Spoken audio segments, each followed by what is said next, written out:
Go ahead. I'm talking about coffee from two different countries, Brazil and United States. First, we're going to do Brazil.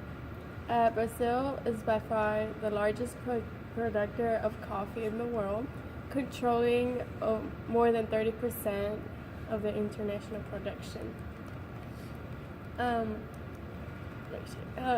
Coffee is one of the most important companies maintaining steady and growing value in the stock market in Brazil. The golden grain was responsible for about 10.2% of the Brazilian exported commodities in 2011. The exports of coffee from 2011 and 12 harvest invoiced USD about 7,841 billion, and that's like a 5.6% increase compared to 2010.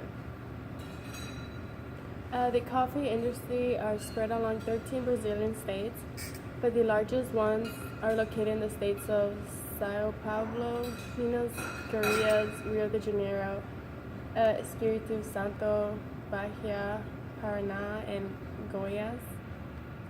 Is listed in order from the most important ones. It is estimated that there are around 300,000 coffee plantations in the country, spread in 1950 cities. The Brazilian climate conditions seem to have been made for the plantations of the grain, but the Brazilian coffee production is based on productivity parameters, what gave the country the image of a producer of a bad quality coffee. However, it influenced by the growing demand for the so-called special coffees. Producers are currently investing in the production of a more elaborated variety, especially in the south of Brazil, where the weather is more milder. The Brazilian coffee is mostly exported as green coffee, soluble coffee, roasted and ground coffee, concentrated in essential extracts, coffee residues. Numbers show that Brazilians never get tired of coffee. Brazilian is not only the first exporter of coffee worldwide, but it's also one of the drink's largest consumer. The internal consumption of coffee is non-stop growing, what can make proved by some numbers. The population intake of coffee increased from 8.2 million bags in 1990 to 20 million bags by the first month of 2012. Most of the people here find absurd to spend much more than that only to enjoy a cup of coffee. The most accepted variation is adding some milk to make the super popular media, is what's said in Brazil. Also, a lot of people still turn up their noses to their frappuccinos, mochas, caramel, frozen ice, cinnamons, nuts with cream coffees, among other creations. Coffee recipes with odd names are so popular abroad. However, even though the massive majority of Brazilians don't care what type of coffee they're drinking, but as long as it's strong and black.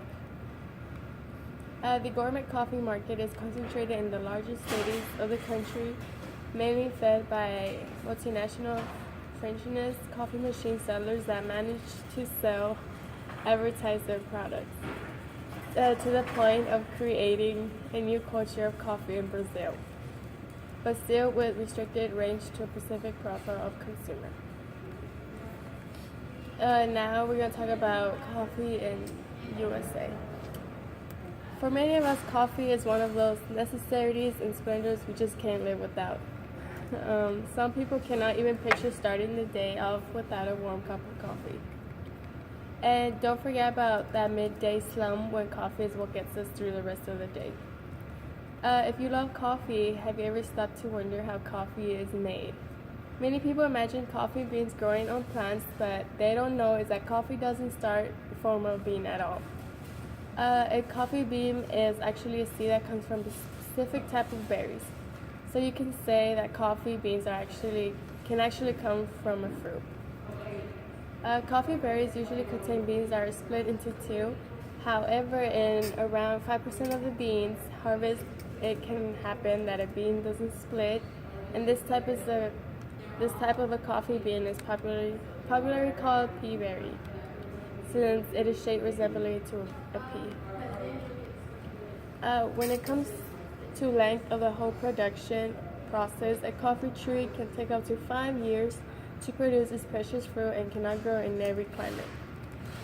Only the climate where it has nice weather. In order to produce a good harvest, a coffee tree will require special care with the attention to soil. The climate where this type of tree can grow is typically a warm climate or equinoctial regions. The berries are typically harvested by a machine or sometimes picked by hand. In order to get the beans out, the fruit of the berry needs to be removed, and after the beans need to be processed.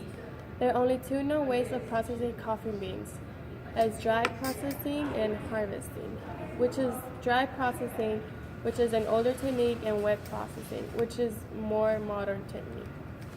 Dry processing is the oldest method of processing coffee beans.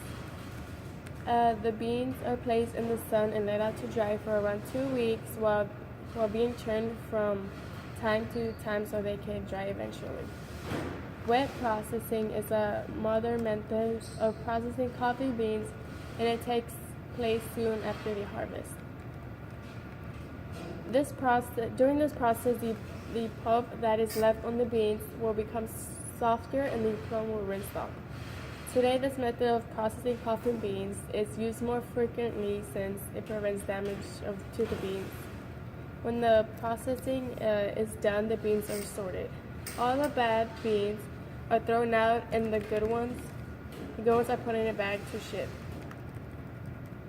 At this point, they are called green coffee beans. However, it isn't all done yet. Now comes the final part, which is roasting.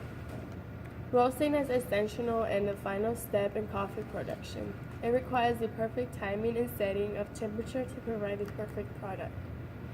While the bean roasts, they will split and their coating will release. How strong the coffee flavor depends greatly on the bean roasting formula.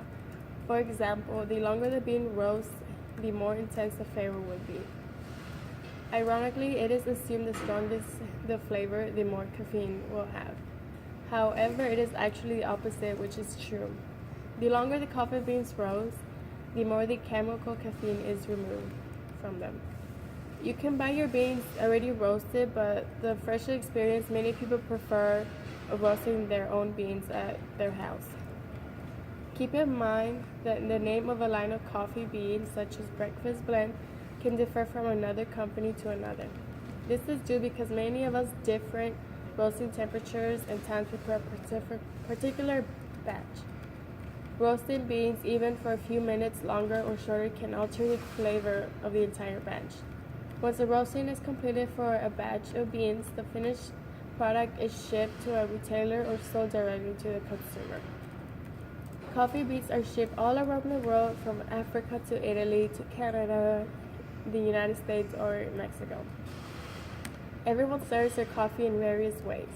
In Italy, it is more common to make shots of espresso using their stovetop espresso maker, while in the United States, many people brew their coffee in coffee pots. And no matter which method you use, making coffee is more than just a final brewing process.